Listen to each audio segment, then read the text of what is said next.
Hi everyone and welcome back to Philosophy of the Paranormal with me, Dr. Josh Redstone. Alright, so today we're going to do the first of two lectures on the uncanny. Last year, these two lectures were the first proper lectures that I did in the class, but this year I decided to change it up and do it later.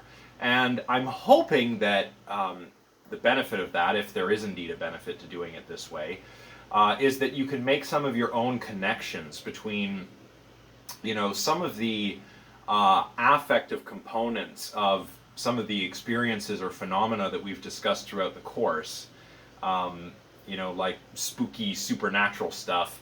I'm hoping that you'll be able to connect a lot of that to what we discuss within the next couple of lectures. And of course, the next couple of lectures will deal with the uncanny. Now, what is the uncanny? As I mentioned a moment ago, the uncanny is often talked about, like the uncanny or uncanniness is talked about as things that are kind of weird, out of the ordinary, spooky, creepy.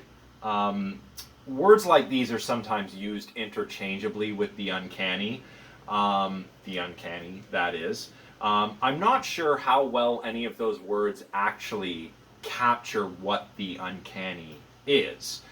We're going to get to what exactly the uncanny is, starting with this lecture.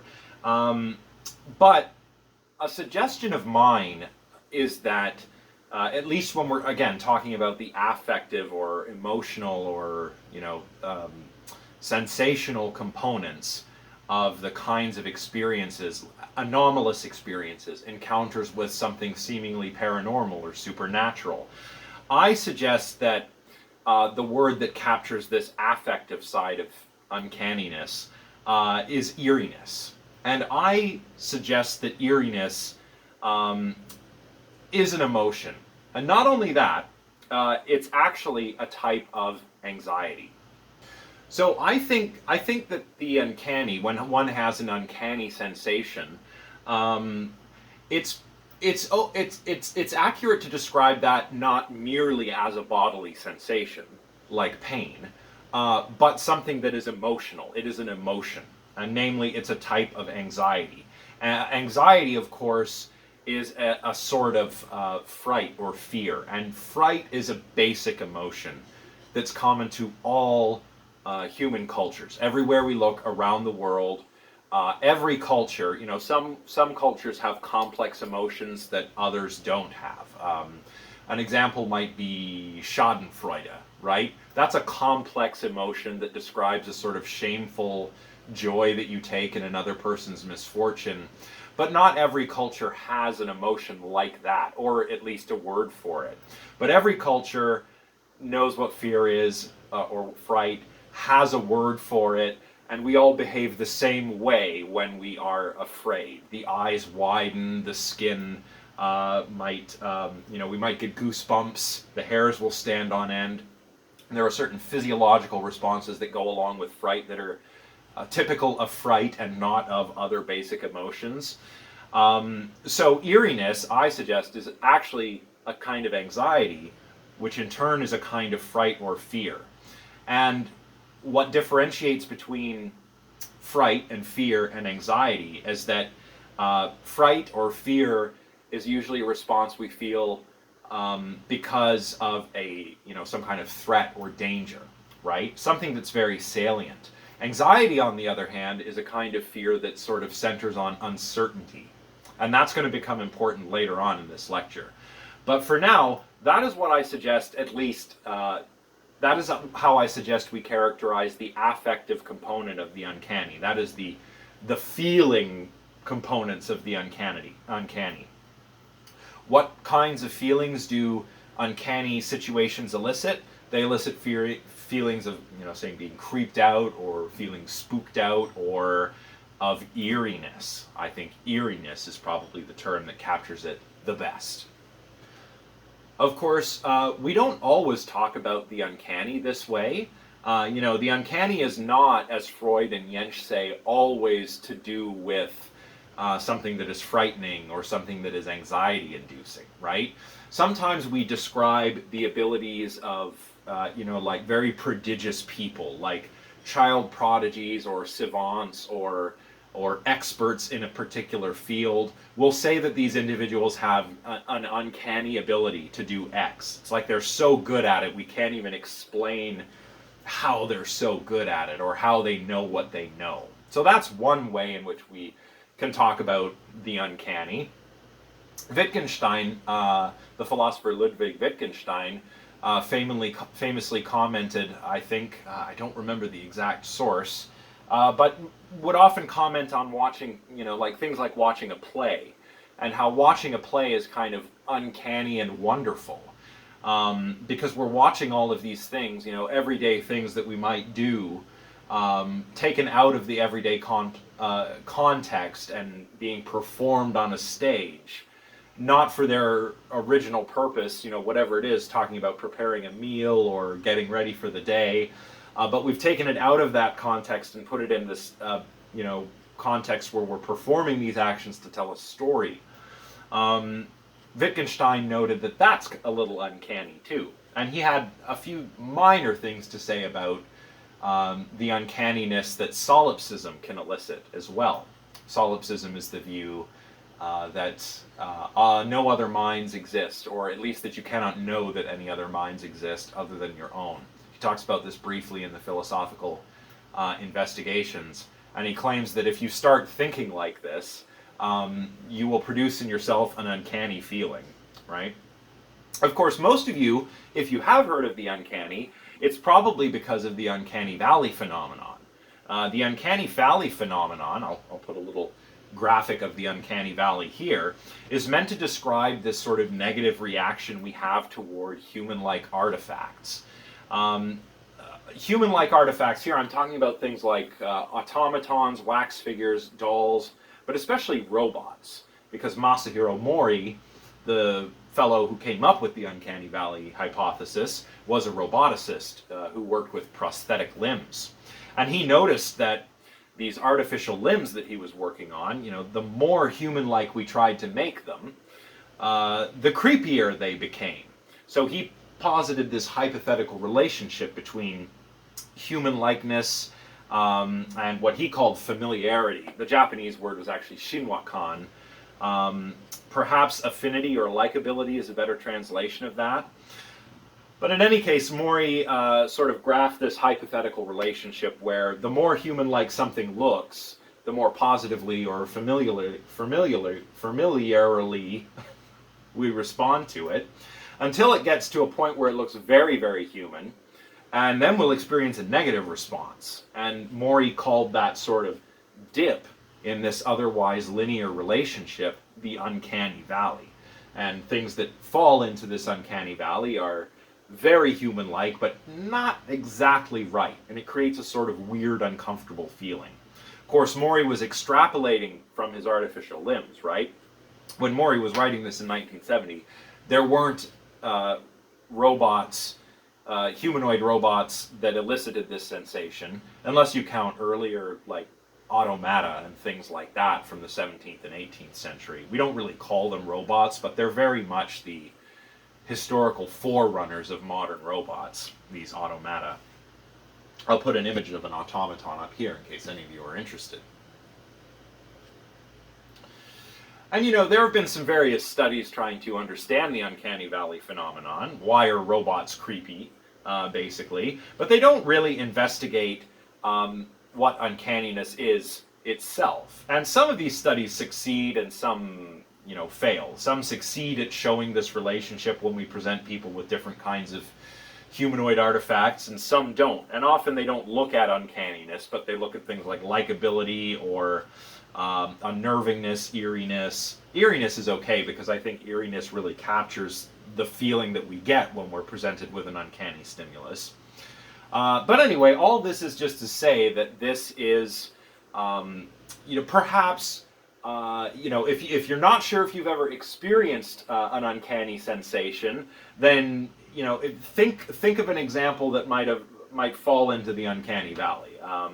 Poor CGI imagery, films like the Polar Express are often accused of having animated characters that fall into the Uncanny Valley in this way. So you may have had an experience like this where you've seen a humanoid artifact. It could be an animated character. It could be more likely, or perhaps just as likely, a wax figure in a wax museum, a humanoid robot, or an automaton. Another example is actually if you've ever been to an open casket funeral.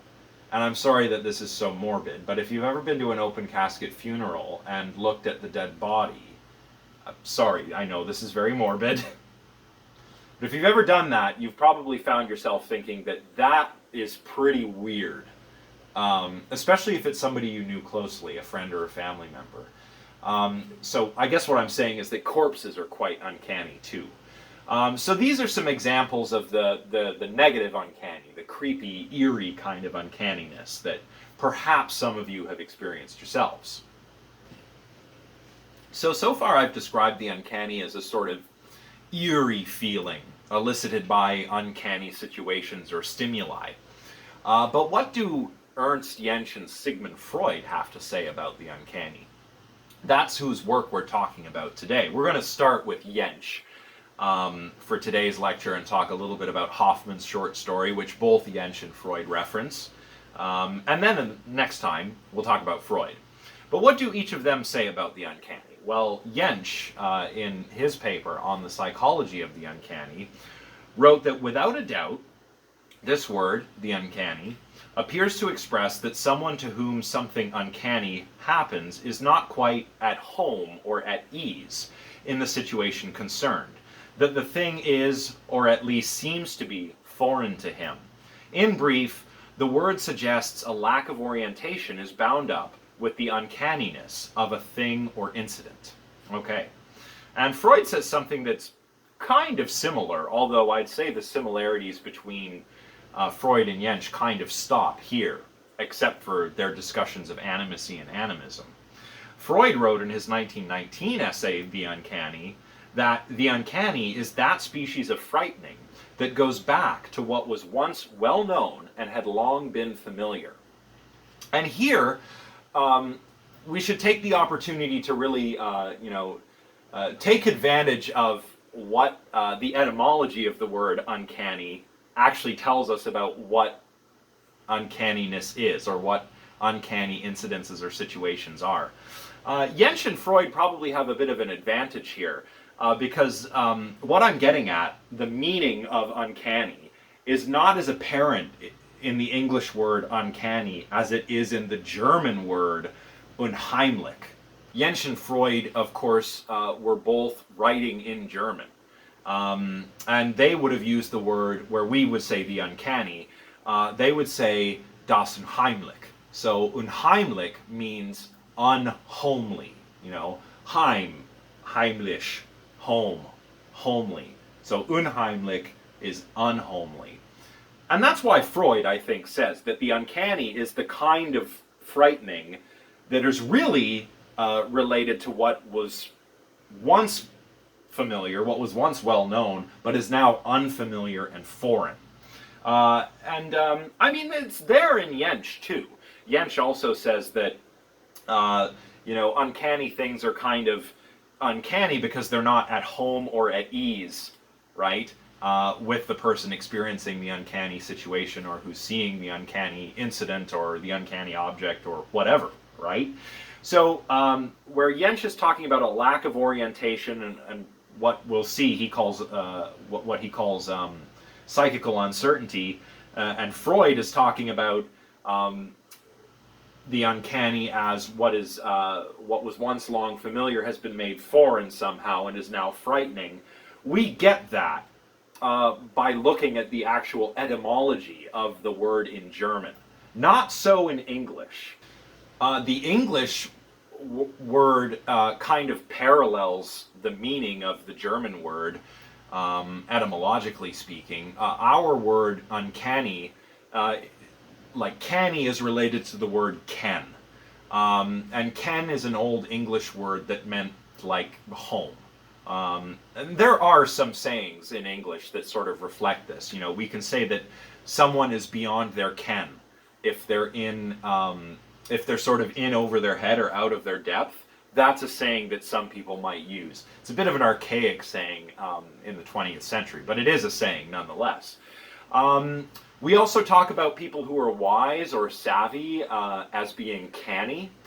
So they know things, they are familiar with the things they need to know to, I don't know, to rule or to govern. You know, we used to talk about old kings and queens this way as canny rulers, right? So this is sort of apparent from the English word, but not as immediately apparent as it is with the German unheimlich, and that is the word that Jentsch and Freud were using, of course, because we're reading translations of their work here. I think that Jentsch is probably right about this lack of orientation, this sort of lack of orientation with the uncanny thing or incident, I mean. But Freud seems to be onto something too with his description of the uncanny as something that was once familiar but is now foreign. Although I disagree with his reasons why he thinks that. Nonetheless, I think it is a suitable sort of description of what the uncanny is. So for now, we could probably just, say, in terms of a working definition of the uncanny, that it is what is strangely or eerily familiar and yet foreign at the same time.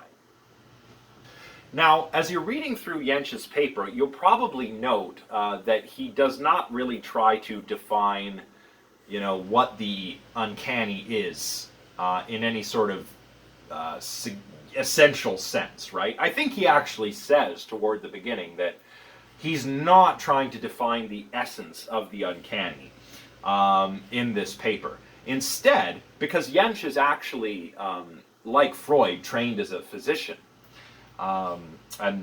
he's kind of like, he is a psychologist, but he's not like a psychologist as we would think of him today. He was a doctor, a medical doctor who was interested in the mind. Really, I guess, closer to what we would call a psychiatrist today.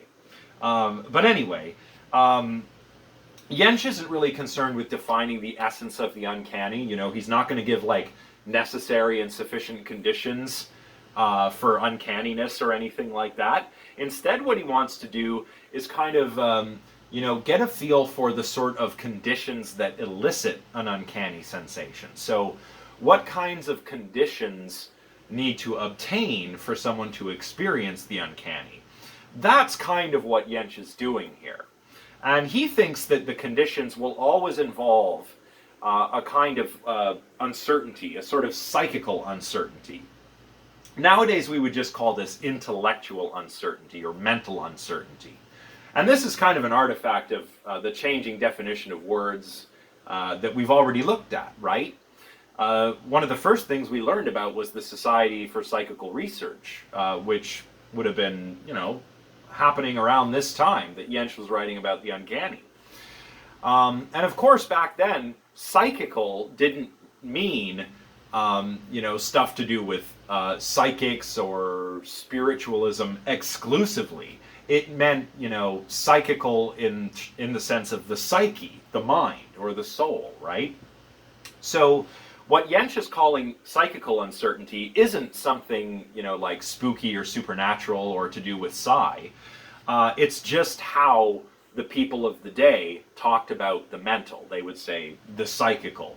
But what he's really talking about is a sort of mental or intellectual uncertainty or undecidability. Throughout the paper, Jentsch mentions a number of things which can cause an uncanny sensation. Things like wax figures, or even the effects of certain intoxicants. Epileptic seizures and madness are something that he talks about because he says they reveal the sort of mechanistic nature of our bodies. The body is like a machine that can break down. This can be disturbing if you're used to looking at people as, like animate beings that are animated with souls or something like that, right? But my favorite example of uncanniness or an uncanny stimuli from Jentsch's paper, and probably the one that he talks about the most, is the example of human-like artifacts like automata and wax figures. Especially, Jentsch writes, when they appear to be united with certain bodily or mental functions.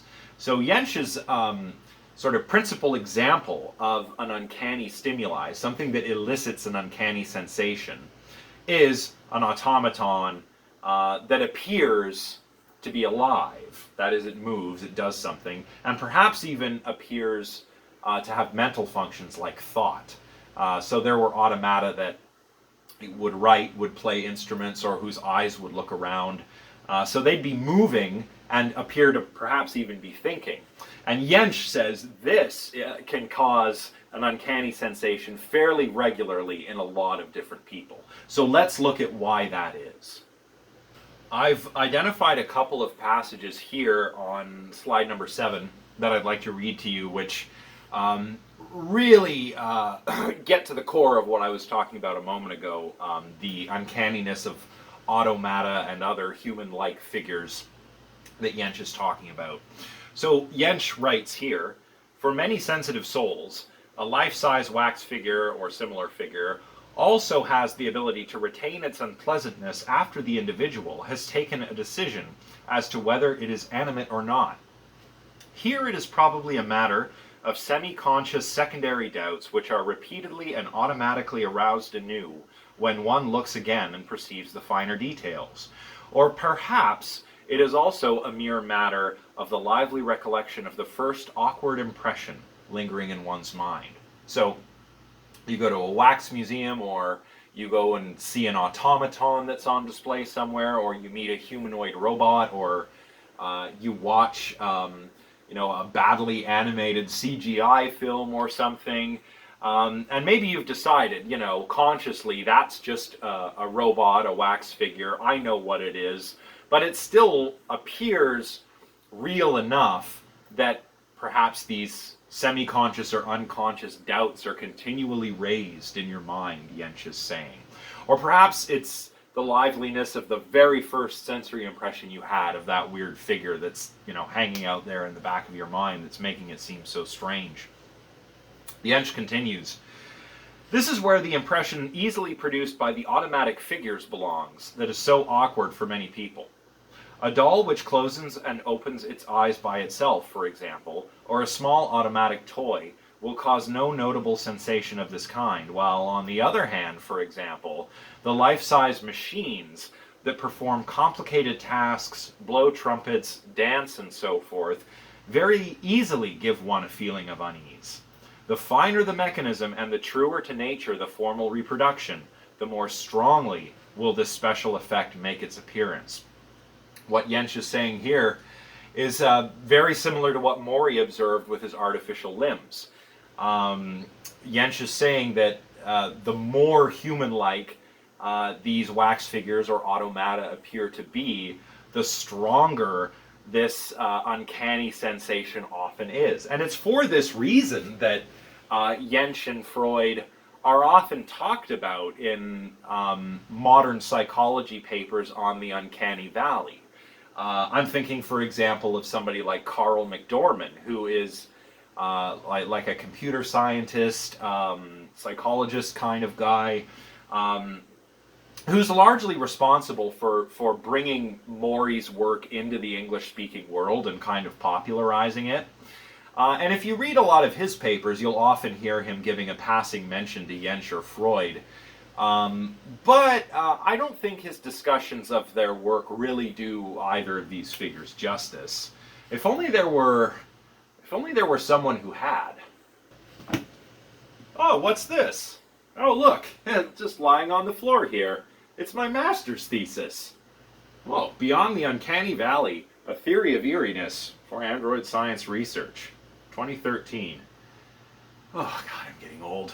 Forgive me this self-indulgence, but when I was writing my master's thesis, which was very much a continuation of a lot of the interests I adopted when I was an undergrad, when I was working under the supervision of Wayne Barodi at Nipissing University. Really great, interesting prof, got me into all of this uncanny stuff, and I wanted to keep working at it, so I ended up writing my master's thesis on the Uncanny Valley phenomenon.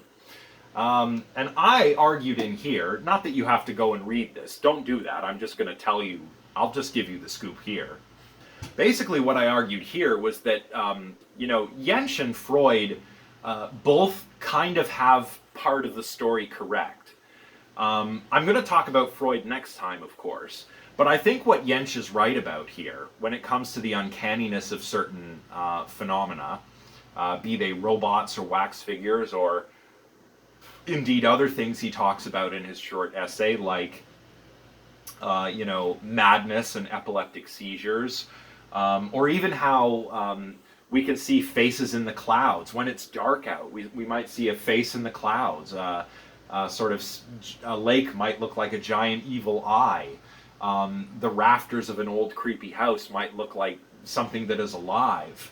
Or he recounts the tale of the traveler who sits down on what he thinks is a log, but the log turns out to be a giant snake, and when it starts moving, the traveler experienced this shock and horror, and also this kind of uncertainty, because what he thought was a lifeless log is actually an animate being, a giant snake. Jentsch talks about lots of different examples like this in his paper, but when it comes to the uncanniness of automata, I think he got this pretty much right. They seem uncanny because we know that they are not animate beings. We know a wax figure, a doll, a robot, an automaton is not alive. That's what I mean by animate. We know that they are not living beings, and yet they move about like living beings, and they might even seem to think like living beings do. Perhaps we could make a robot that recoils if we poke it and says, ouch. That might seem weird if you know that the robot has no capacity to experience pain, right? Basically, what I'm saying is that Jentsch identifies intellectual uncertainty as a source of the uncanny, but it's not intellectual uncertainty about just anything. It's intellectual uncertainty, or we'll just say uncertainty, about whether things are alive or not, and about whether they have minds or not. And, that's basically one of the things I tried to argue in this. As we'll see later on, Freud kind of picks on Jentsch a little bit. Freud sort of says, Jentsch's initial forays into the uncanny are good and helpful, but not exhaustive. And, Freud says that Jentsch just identifies intellectual uncertainty as the source of the uncanny, and that's not acceptable for Freud. But Freud's not really being that charitable, if you ask me. I mean, Jentsch spends so much time talking about automata and other human-like artifacts for a reason. And that's because they're very good examples of things that can elicit this uncertainty about whether something is alive or not. Now, what does all this have to do with the paranormal or the supernatural? Well, we'll probably get a better sense of it when we talk about Freud next time. But basically, this sort of uncertainty about animacy and mentation. When I say animacy, I'm talking about the perception that something is alive. And when I'm talking about like mentation, I'm talking in terms of perceiving that something has a mind. So mind perception, right? So there's perceptual animacy and perceptual mentation. And what was I saying? So Jentsch is not just saying it's intellectual uncertainty. It's intellectual uncertainty about these things. And this also has to do with something I mentioned earlier in the course called animism. And of course, Freud talks a lot about animism in his essay. Animism is the tendency to attribute life to all kinds of things in the world. Jentsch and Freud both talk about so-called primitive people, people that today we would just call hunter-gatherer folk, who likely have a lot of animistic practices. And indeed, when we look at a lot of religious practices in Aboriginal communities around the world, for like Aboriginal and indigenous populations, their religion and folklore tends to be very animistic. I mean, Jentsch even says of even the ancient Greeks, so sophisticated, right? But even in ancient Greece, there was a dryad in every tree. What Jentsch is saying is that primitive peoples or primitive man or whatever archaic term you want to use, tend to be animists. They tend to look at the world as a living place, populated by gods and spirits, and there are gods and spirits everywhere. I don't know too much about the specifics of any one of these indigenous religions, but a great example that I am somewhat familiar with of animism in religion would be the Shinto religion in Japan. So that's a kind of animistic sort of animism, right? Shinto, where each, say, shrine might have a god or kami who lives there. And these kami live everywhere, according to Shinto. Trees, rocks, hot springs, special places. They might have a kami associated with them, right? Kami is often translated as God, but it also can mean spirit. So Shinto is a good example of animism. There's not too many modern examples of animism, but Shinto is a pretty good one that you can learn about if you want to. I guess I don't want to get too far ahead of myself here because I do plan on talking about this more next time, but the connection that I've drawn here is that one of the things that Jentsch sees as uncanny about automatons, or what we might see as uncanny about robots, is, as I've argued elsewhere, that they are inanimate, unthinking, bits of stuff, chunks of matter. And we know this, and yet when we're interacting with them, they seem to be alive and to possess mental states in some cases. And this sort of conflicting info, right? This sort of perceptual data that says this thing is alive versus your beliefs that say this is not alive triggers a weird, eerie sensation.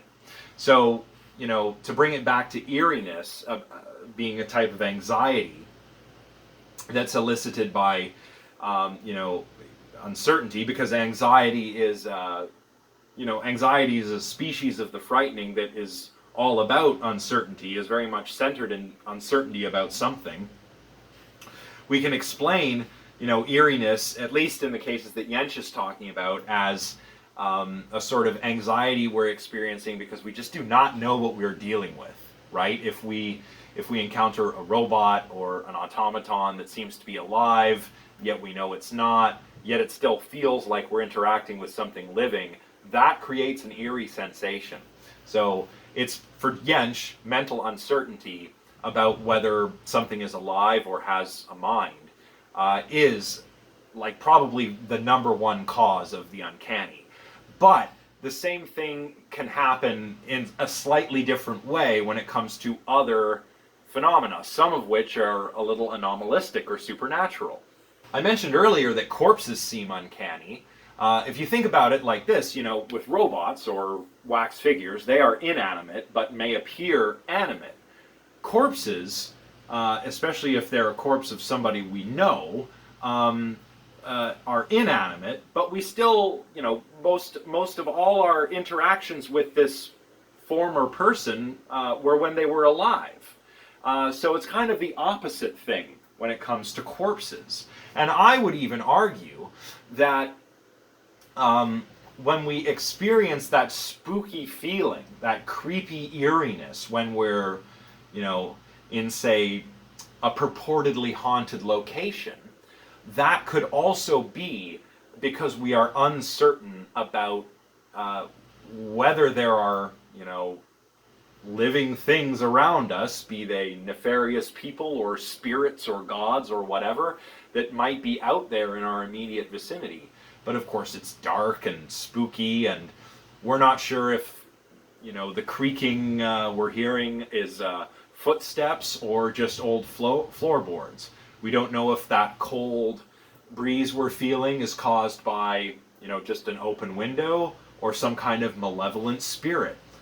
Uncertainty about whether features or parts of the world are alive and have thoughts. In other words, this sort of animism, these animistic tendencies that we all have, may be at the root of some of the eerie, creepy uncanny sensations we feel when we're in situations that seem to concern, the paranormal or the supernatural.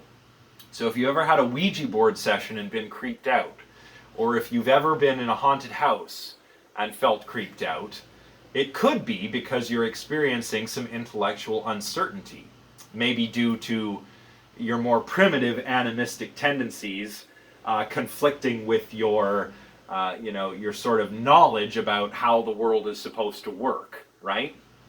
I mean, and all of this, I think, is, fairly in line with what Jentsch is suggesting. Although Jentsch does limit himself largely to discussions about humanoid or human-like artifacts, such as automata or wax figures, he nonetheless mentions myriad other examples, like old, poorly lit rooms, or clouds in the sky, or lakes and forests and stuff, looking as if they're alive, like as if they're some kind of beasts or death's head or satanic apparition or something in the dark. And he says at the end of this paper that this is why we do science.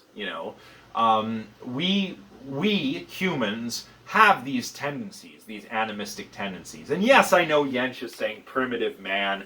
I don't think there's anything really primitive about this in any kind of derogatory sense. And it's worth pointing out that not only are like modern hunter-gatherers and indigenous cultures a little bit more animistic in terms of their worldviews, their folklore, their religion, and so forth.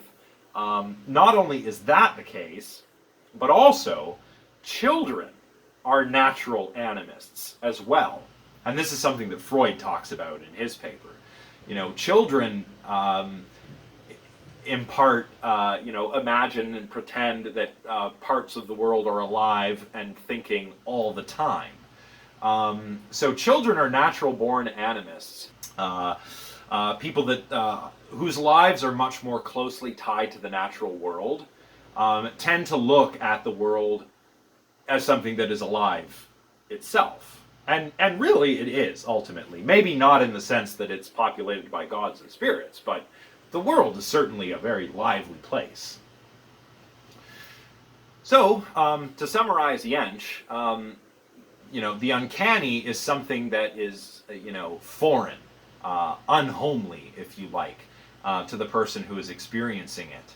And this, Jentsch says, has to do with intellectual uncertainty, primarily over uncertainty about whether the uncanny thing or object or situation is somehow alive and has mental states. And this is why I think that eeriness, what I take to be the emotion that accompanies uncanny stimuli or situations, is an emotion, and it's specifically a type of anxiety. Anxiety is all about uncertainty, and in this case, it's uncertainty about things like animacy and mentation. So that is Jentsch on the uncanny. Now, before I wrap it up, I do want to talk a little bit about Hoffmann's short story, The Sandman, or in German, Der Sandman. So it's important to talk about Hoffmann's story, The Sandman, because Jentsch and Freud each talk about certain aspects of the story that Hoffmann delivers to us in The Sandman, which is a really cool story, actually, I think. If you haven't already read this, I recommend doing it, perhaps in the evening, perhaps with low levels of ambient light, perhaps even candlelight, set the mood if you like, because it is kind of creepy. It's a strange, weird, creepy account that actually starts as a sort of series of correspondences between Nathaniel, who is our main character, Nathaniel's soon-to-be brother-in-law, Lothair, and Nathaniel's, shall we say, betrothed, Clara. So, what we're getting when we start off is not the actual story proper. It's the series of letters that we have from the various characters to one another. It's not until later in the story that it actually starts to be like a story told by a narrator, who in this case is actually a close friend of Lothair. So, it starts off with this letter. I guess, yeah, I'll give a bit of a summary of the Sandman. I won't go into too much detail here because I still want to talk about the Sandman when we talk about Freud. But essentially, the story kind of kicks off with this letter written by Nathaniel to his soon-to-be brother-in-law, Lothair. So in this first letter, Nathaniel recounts this peculiar feeling that he's been struck by.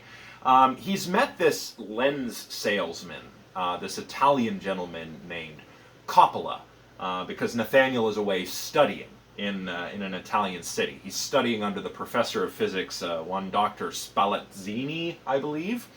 So Nathaniel's away at university, and he's met this guy, this strange fellow named Coppola, who's come to his house to try to sell him some lenses. You know, Coppola sells all kinds of glassware. He sells spy glasses, barometers, spectacles, all kinds of stuff like that. So he's met this guy Coppola, and he's really weirded out by it. And he's telling Lothair about why this is in this letter. Basically, he recounts this story that I guess his, what would we call her, the housekeeper, the nanny, the nursemaid, whatever, tells him this story about the Sandman. You know, his mother would always say to Nathaniel, when it's getting late and time to go to bed, gotta hurry up and get to bed, the Sandman is coming. And, you know, Nathaniel wants to know, who's this Sandman? What are you talking about, the Sandman? And you've perhaps heard of the folklore of the Sandman, right? The Sandman comes and sprinkles sand in children's eyes and makes them sleepy, right? It's a fairly innocuous bit of folklore. But Nathaniel's caretaker tells him, oh, actually, the Sandman is pretty horrific. If children aren't good and they don't go to bed on time, the Sandman's going to come and he's going to pluck out the eyes of all the little boys and girls who are not going to bed. And he's going to take the eyes of these naughty children up to the moon, and he's going to feed them to his children. His children have these hooked beaks, and they gobble up the eyes. They're like owls with their beaks, gobbling up the eyes that have been taken by the Sandman from these naughty children. So Nathaniel is somewhat horrified by this, and he begins to associate the figure of the Sandman that he's heard about from his caretaker to this fellow named Coppelius, who used to come over and work with his father late at night in this workshop. Nathaniel doesn't know what they're up to, but it seems like they're up to something nefarious. And Coppelius is described as this big, ugly, nasty gentleman with big, hairy hands, and he likes to freak the children out. You know, if the children are getting some candy or a little bit of wine, as children used to do back in the day in Europe on special occasions, Coppelius would touch the cakes or the candy or the wine, and the children would be disgusted by this. And Nathaniel's associating the Sandman with this shady fellow, Coppelius, who is actually a lawyer. He comes and works with Nathaniel's father. So one day Nathaniel says he's going to stay up late, and he's going to see if this Coppelius is really the Sandman. So he hides in the room, this hidden room in the house where Coppelius and Nathaniel's father work, and he watches them working, and, you know, Coppelius is like, eyes here, you know, eyes on what we're doing to Nathaniel's father, which, given the association between this idea of the eyes, you know, eyes here, and the Sandman gouging children's eyes out, it freaks Nathaniel out, and he gives himself away. Coppelius grabs him, thrusts him up by the fire, and threatens to throw hot coals in his eyes. And Nathaniel's father begs Coppelius not to do this, at which point Coppelius says, fine, we won't take his eyes, but we can still do something else with him. We don't know what they're doing exactly, but he's manhandling Nathaniel, cracking his joints to get some kind of sense of the mechanism of the human body, as we'll see in a moment why that is. And Nathaniel wakes up the next day just is the Sandman gone? Is the Sandman gone? He's really traumatized by this experience. Anyway, sometime later, we don't see Coppelius for very much after that, but he comes over one more time when Nathaniel's still a kid, and there's an explosion in the laboratory, and his father has been killed, and Coppelius has fled. So Nathaniel has had this traumatic experience of Coppelius perhaps being involved in the untimely death of his father. And he's always carried this with him. And this professor, not professor, but this weird glassware salesman, Coppola, kind of reminds him of this Coppelius and of the story of the Sandman. And it's freaking Nathaniel out a little bit. The next bit of correspondence is from Clara, Nathaniel's fiancée, who has opened Nathaniel's letter to Lothar, and she's read it, and she's replied back to try and assuage or try to alleviate Nathaniel's worries. She tries to get him to forget, like, don't forget this idea that Coppola is really Coppelius. It's nonsense. It's all in your head. Don't worry about it. Nathaniel writes back to Lothar and says, I'm very sorry. I don't know what I was thinking. Clara set me straight. I love her. I can't wait to see her again. Blah, blah, blah. I'm going to put it out of my mind. And my professor knows this Coppola. Professor Spallanzani knows Coppola. And he knows he's an Italian guy. Coppelius is German. Couldn't possibly be the same person. You're right. I'll put it out of my head. And that's where the correspondences end. And the actual story, as told by this friend of Lothar, kind of picks up. Now, I'm not going to go through all of the details in the story today, but we do learn, once we get into the actual story, that Nathaniel, he's back in Italy, and he's studying physics with Professor Spallanzani, and he becomes fixated on, falls in love with, or becomes infatuated with, perhaps more accurately, who we are told is Professor Spallanzani's daughter, and her name is Olympia. Now, again, without giving too much detail away, Nathaniel gradually forgets about his love, Clara, the more time he spends around Olympia.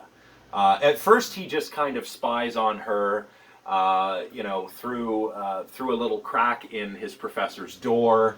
Eventually, it comes to pass that Coppola visits him again, and he's pulling out all these lenses and barometers, and it's starting to freak Nathaniel out a little bit, until Coppola pulls out a spyglass, or a little telescope. He purchases this from Coppola, and he uses it because his old apartment has burned down, and he's now living in a place across from his professor. So he's got a perfect view of Olympia's room, and he starts spying on her with the spyglass, starts falling more and more in love with her. And eventually they go to a big party held by Professor Spallanzani. A bit like a, what would we call it? Like a debutante thing, like a coming out kind of ball. How people used to present their daughters to society back in the day, right? It's this kind of thing. So, Olympia's there. Nathaniel is transfixed by her. He finds that her playing of the piano and her singing are uncannily perfect, almost machine-like. Likewise with her dancing. She keeps perfect time. And she only responds by saying, ah, ah, ah. The other people at the party, we come to learn later, find this quite unnerving, quite creepy. But of course Nathaniel is infatuated with Olympia and obsessed with her, and he's kissing her and holding her cold, lifeless hand, and with his touches and kisses and compliments, she seems to Nathaniel to become more alive somehow, but everyone else is very creeped out. The reason why is, as it turns out, Olympia is not Professor Spallanzani's daughter at all. She is his creation. Olympia is an automaton. And it's this uncertainty about Olympia's true nature until it is eventually revealed that Jentsch points to as an example of the uncanny in fiction, right? Freud doesn't agree that this is why the story is uncanny. He's going to argue, as we'll see next time, that this actually has to do with the castration complex. Indeed, spoiler alert, it does turn out that Coppola is, in fact, Coppelius, the lawyer who threatened to pluck out or burn out Nathaniel's eyes. And as we'll see next time, Freud is going to say, well, the eyes are a stand-in for the male member. So really, it's not fear of losing his eyes, it's castration anxiety, right? And Freud also makes reference to the fact that Coppelius is responsible for the death of Nathaniel's father, and the death of a father is also kind of a big thing in the castration complex, and the Oedipus complex as well, where one has an unconscious desire to kill one's father and, again, romance one's mother unconsciously. And this, of course, happens in the play Oedipus Rex by Sophocles. The titular character unknowingly in the story murdered his father and married his mother and had a family with her. And of course, when he finds out the truth, he gouges out his own eyes, which again, Freud is like, this is symbolic castration, which would have been the punishment in ancient Greece for something like incest, right? So without getting too far ahead of ourselves, Freud is going to argue that it's castration anxiety because of this eye/male member symbolism. And there is a point in the story just after this party where, and this is how Nathaniel realizes that Olympia is an automaton and that Coppola and Coppelius are the same person. He goes up to see Olympia, and the professor and Coppelius are fighting over Olympia. They're, playing tug of war with her inanimate mechanical body.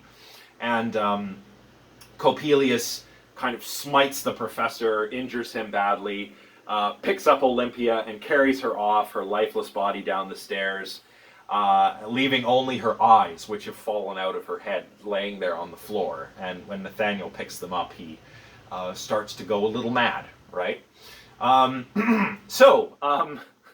That is why Jentsch points to the Sandman as an example of the uncanny, because of uncertainty as to the true nature of Olympia, whether she is animate or inanimate, whether she is a living person or whether she is an automaton. Of course, there's some other ways to read this, right? You could certainly read this as a commentary on how, for example, women of the day in the early 19th century were maybe expected to behave, right? There's certainly that reading of it. But I'm more concerned with the uncanny readings of it. Of course, Freud differs when it comes to Jentsch on this. He does not think the uncertainty about whether Olympia is a human or a machine is the most uncanny part of the story. Freud thinks it's all to do with the identity of Coppelius or Coppola and the whole eye thing, Olympia's eyes, the Sandman trying to get the children's eyes, the death of Nathaniel's father. It's all the Oedipus complex and castration complex and return of the repressed for Freud. But we're going to talk about that more next time. So I know that this lecture probably seems like a bit of a departure from what we've been doing so far, but I really think there are some interesting connections we can draw between Jentsch's work and Freud's work on the uncanny. What is the uncanny? What elicits an uncanny sensation? And the eerie, creepy, supernaturalistic aspects of anomalous experiences like seances or purported ghost encounters or encounters with, dark occult forces. It's all very related to what Jentsch and Freud have to say about the uncanny, in the sense that, in the case of Jentsch, a lot of the affective components of these anomalous experiences, the reason why they're so weird and creepy is because of our animistic tendencies and our uncertainty about what things in the world may be alive and might not be alive. And if they are alive and if they are thinking, what they want with us, right? I mean, we can think of any number of paranormal things that kind of hit that uncanny eliciting button. The idea of a ghost, for example, a spirit. It's a living spirit out there in the world that may affect the world somehow, and we don't know what it wants with us, right? This is why haunted houses are so creepy, right? Is it just an open window causing those curtains to billow, or is it some kind of spirit there doing it, right? It's very much the same as probably our hunter-gatherer ancestors felt when they were, hunting and gathering out there in the wilderness, especially at night, which it's creepy at night. If you're in the forest at night walking around and you hear a twig snap, it's probably just the wind or something, but it could be a predator. It could be another human that means you harm. It could be some kind of creature from your folklore. You don't know. It's better safe than sorry, in evolutionary terms, to have a false positive and think that, the rustling in the bushes is a predator rather than just nothing. Because if you're wrong and it is a predator, you're going to get eaten. So you better get out of there, even if it's just the wind. You see what I'm saying? So I think a lot of this applies very much to, anomalistic experiences. Whether we're talking about purported ghost encounters, dead bodies are very uncanny. A lot of people are creeped out by dolls, and of course, the haunted doll, is a horror motif. You've got Chucky, Annabelle, these kinds of haunted figures, which are lifeless, human-like artifacts, but which are animated by some kind of malevolent spirit, right? That's very creepy and horrifying. And the reasons, I think, are basically those that Jentsch recounts with respect to automata in his short essay. So that's why I think this is important. Of course, there are other ways that it's important, which I think are highlighted by Freud's essay. So next time, we'll look at Freud's essay. I'll talk more about Hoffmann, of course. I'll finish my little summary of that short story.